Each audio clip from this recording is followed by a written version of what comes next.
Think about your average day online. Every click, every bit of info you share, every interaction, it's like you're adding threads to this huge digital web. It's massive. But how strong is that web, really?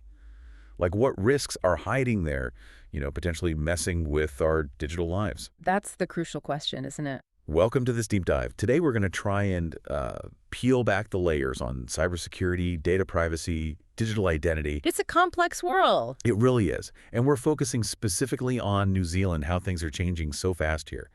Our mission, really, is to take these dense reports, these legal documents, and turn them into something clear, actionable. Yeah, make sense of it all. Exactly. Helping you understand the threats, sure, but also the protections, and importantly, your own role in staying safe. Which is critical. Everyone has a role. For sure. Now, our guides today are some pretty comprehensive sources. We've got the Privacy Commissioner's annual reports. Yeah, MBIE's work on consumer data rights. The NCSC's latest cyber threat report, the 23-24 one. That's a big one. Plus, the rules for the Digital Identity Trust Framework. Guidance from places like business.gov.nz, the Institute of Directors. And even some insights from the NZSIS, so a good mix. Definitely. Now, before we properly jump in, we really want to give a huge thank you to our sponsor. Absolutely. www.cisomarketplace.com and www.cisomarketplace.services. They are your go-to for cybersecurity solutions and expert help. They really get the kinds of challenges we're about to talk through. They do. And they're all about helping organizations build up those stronger defenses. So thank you to them. Okay. Right. Let's unpack this then. New Zealand, like pretty much everywhere, is just incredibly digitally connected now. More and more every day. Our lives, shopping, talking, banking, it's all happened online, heavily reliant on these systems. And this deep dive, it really highlights this fascinating tension. Yeah. What kind of tension? Well, between like a really strong intent in the law for privacy, for data control. Okay, so the ambition is there. Exactly. But then alongside that, some pretty significant hurdles in actually doing it and adapting those rules to how fast tech is moving. Right. That implementation gap, it's a common story globally, but New Zealand has its own flavor. The country has definitely tried to build a robust framework. We look at the Privacy Act 2020. Okay. That wasn't just a minor tweak. It was a real effort to modernize the old laws, make them fit our digital world. And the main goal. Keep personal information private, keep it secure. And the Privacy Commissioner is there to enforce it. It sets out these 13 core principles, the IPPs. Information privacy principles. Exactly, covering everything. Why data is collected, how it's stored, when it can be disclosed. It's meant to be the foundation. Okay, a foundation for protection. Oh. But you mentioned empowering people, too. How does that fit in? Good point. That's where things like the Customer and Product Data Act 2025 come in. It's setting up this consumer data, right, or CDR. CDR. This is a big deal. It basically creates a framework across the whole economy for you to access and share your data between different businesses. So more control for me. Exactly. More choice, more control. Think open banking. That's the first area due December 2025. But it could be open electricity next or other sectors. It's about giving you agency over your digital footprint, data portability. Okay, I see. And there's another piece too, right? The Digital Identity Framework. Yes. Precisely. The Digital Identity Services Trust Framework Act 2023. That comes into force July 1st, 2024. So very soon. Very soon. And this sets up the rules for providing secure digital ID services. The goal is to give Kiwis more confidence using online services. How does it do that? More control again. Yeah, fundamentally. Giving you more say over what you share about yourself and, crucially, who you choose to share it with. Makes sense. And providers who get accredited under this, they face pretty strict rules, mandatory privacy impact assessments, strong security plans. PIAs, okay. And interestingly, it specifically includes considering Maori cultural perspectives on ethical data handling. Oh, that's interesting. Tell me more about that specific part. Well, it moves beyond just individual legal rights. It brings in concepts like kaitiakitanga guardianship and thinking about the collective impact of data use on communities and cultural values. It's a more holistic view. That does sound quite forward-thinking. But let's circle back to that tension you mentioned earlier. These frameworks sound good. They aim high. Right. But you also mentioned challenges. Our sources point out that the Privacy Act 2020, even though it sounds recent, was mostly drafted way back in 2013. That's the core issue. 2013. Think about how much tech has changed since then. Generative AI, Biometrics everywhere. Exactly. And just the sheer scale of data collection, use, transfer today, the act is, well, it's struggling to keep up. So experts are calling it outdated and outpaced? Some are, yes. And that lag, it has real consequences. Like what? Well, we're seeing low rates of business compliance. And worryingly, a big jump in privacy complaints and serious breaches between 2021 and 2023. Which erodes trust, presumably. Fundamentally, it undermines the confidence needed for a digital economy to really thrive. And it's not just a domestic issue either. How so? Many Kiwi businesses need to trade internationally, right? They end up having to comply with much stricter rules elsewhere, like Europe's GDPR. Out of GDPR, yeah. And often they're not really prepared. Our EU adequacy status, basically the EU saying our privacy laws are good enough, got renewed early 2024, which honestly surprised some experts. Really? Yeah, it's seen as a bit political, and it might not stick if our regulations keep falling behind. The stakes are pretty high. Okay, so this gap between the ambition and the reality, it creates vulnerabilities. What does that mean in terms of actual threats hitting New Zealand? It means the threat landscape is dynamic and affecting everyone. Users, businesses, government. The NCSC's cyber threat report for 23-24 really lays this out. It's the first time they've done a proper whole-of-economy overview. And what did it find? Is it bad? Well, the numbers are significant. They recorded 7,122 total incidents in that period. Wow. 7,000. Yeah. Now, most of those, about 6,800, were general incidents hitting individual small businesses. But they still added up to $21.6 million in reported direct financial losses. 21 million. Just from those general ones. Yep. And get this, the average loss per incident jumped from around $14,000 to $25,500. Ouch. That could wipe out a small business. Easily. But beyond that, there was also an 8.5% increase in incidents deemed potentially nationally significant. 343 incidents requiring specialist NCSC help. That shows the scale and severity is growing. National and significant. Did that mean things like government hacking? It can include that, yes. The report links 110 incidents, that's 32% of those significant ones, to suspected state-sponsored actors. State-sponsored, so other countries.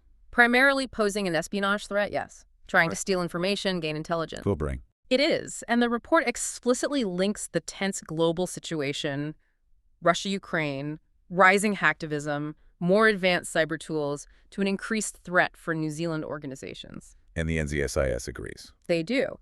They highlight that there's almost certainly undetected espionage activity harming our national interests right now. It's not just theoretical. Okay, so state actors are one major threat vector.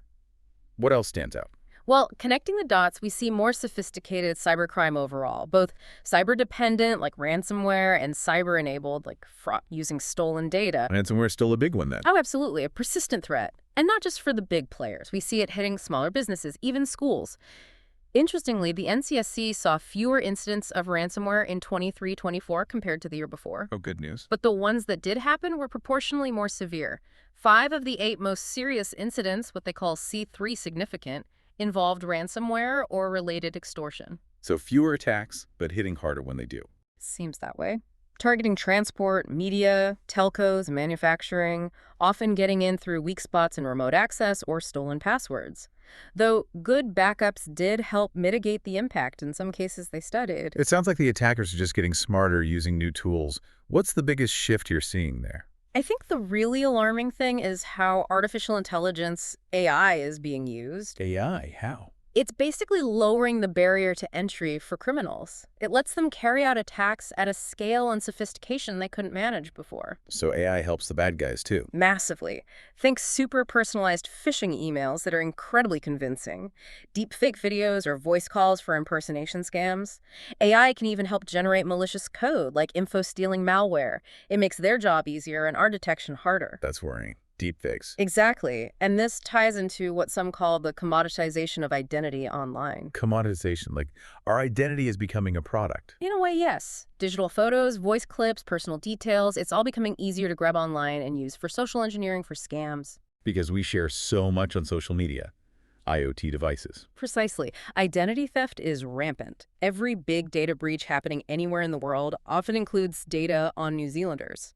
And that data fuels more attacks, targeted phishing, account takeovers. It means we constantly need to manage our online identity like a valuable but very vulnerable asset. It really does sound like a constant battle. Right. protecting that identity, defending against these AI-powered threats, it underlines why robust security isn't just nice to have anymore, right? It's absolutely essential. Which is why our sponsor, www.cisomarketplace.com, is so relevant here. They provide curated cybersecurity solutions and services specifically designed for these modern challenges. Having access to the right tools and expertise is crucial. Definitely. They're a great resource for organizations trying to build those stronger defenses we've been talking about. Okay, so we've got a pretty, if slightly scary picture of the landscape and the threats. Yeah, maybe more than slightly scary. But understanding is only half of it. Let's shift gears now. Solutions. Yeah. Resilience. What can we actually do? Right. And the good news is, while the threats are complex, a lot of effective defenses are available. And often, the best place to start is quite simple. Basic cyber hygiene, as business.government calls it. Cyber hygiene. Okay. What does that involve? Look, the key message here is that good cybersecurity is everyone's job. All New Zealanders. Individuals, small businesses, everyone. Everyone. And the experts recommend some fundamental steps. First, critical off-site, offline backups. Offline being the key word there. Absolutely key. If ransomware hits your connected systems, even cloud backups might be compromised if they're linked. An offline backup is your true safety net. Got it. What else? Second, use multi-factor authentication, MFA, always, wherever you can turn it on. It's a massive barrier against stolen passwords leading to account takeover. MFA. Okay, simple enough. Third, keep your devices updated. Those software updates, they're not just fancy new features, they contain vital security patches for known holes. So don't ignore the update prompts. Please don't. And finally, number 4, education and awareness. Just knowing what scams look like, being suspicious of weird emails or links. Human error is still a huge vulnerability. So backups, MFA, updates, awareness, basic habits. Basic, consistent habits, like locking your front door. It makes a huge difference. But you're right, for organizations, especially bigger ones or those handling critical data, it has to go deeper. Right. The Institute of Directors report really hammers this home, doesn't it? Saying cybersecurity is an enterprise-wide risk. Exactly. Not just an IT problem to be siloed away. It needs board-level attention, board-level oversight. It impacts strategy, reputation, everything. You can't just delegate it and forget it. So what should boards be doing? Taking a complete approach. Is that the phrase? That's it. Embedding cybersecurity into the core strategic planning and risk management processes. Championing what's called cyber resilience by design. Resilience by design, meaning... Meaning building security in from the start, not trying to bolt it on afterwards, like designing earthquake resistance into a new building. Rather than shaky retrofits later. Makes sense. Boards need to ensure management is doing regular risk assessments, planning for scenarios like running ransomware attack simulations, and, crucially, funding cybersecurity properly based on the actual risks faced. And keeping an eye on new threats, like AI. Definitely. Tracking AI-driven cyber risks. And also overseeing the shift to quantum-resistant encryption. That's looking ahead, preparing for future threats where today's encryption might be breakable. Quantum resistance. Wow, okay. That's really future-proofing. What about risks from outside the organization? Partners, suppliers, cloud providers? Critical point. Boards need to push for cybersecurity to be built into third-party risk management. Proper due diligence on vendors, audits, making sure contracts cover security requirements. So checking your partners are secure too. You have to. And understanding the shared responsibility model with cloud providers is vital. Yes. Knowing where their job stops and yours starts. Exactly. The provider secures the underlying infrastructure, maybe, but you are still responsible for configuring your security settings correctly within their cloud. Misunderstand that, and you leave big gaps. And that digital identity framework we mentioned. Yeah. Does that add requirements here? It does. For accredited providers within that system, mandatory privacy impact assessments, PIAs, robust security plans, ethical data handling. Remember the Maori cultural perspectives? Right, the Kaipiakitanga. Yes. These aren't just suggestions. They're legal obligations for those operating under that framework. It sets a high bar. Okay, so lots of layers to resilience. Yeah. Given all that, what's the bottom line from the NCSC on dealing with something like a ransomware attack if it does happen? Their advice is crystal clear. Never pay the ransom. Never. Even if it feels desperate. Never. The official NZ government policy since 2021 is no payments by agencies, and they strongly encourage everyone not to pay. Why? What's the reasoning? Several reasons. Paying just encourages more crime. It might fund other illegal activities. There's absolutely no guarantee you'll get your data back or that it won't be leaked anyway. And paying makes you a known target. You're likely to get hit again. So paying doesn't solve the problem, it might make it worse. Exactly. The focus has to be on prevention and response. Those robust backups we talked about, automated threat detection systems, having a plan for how to respond quickly when an incident occurs.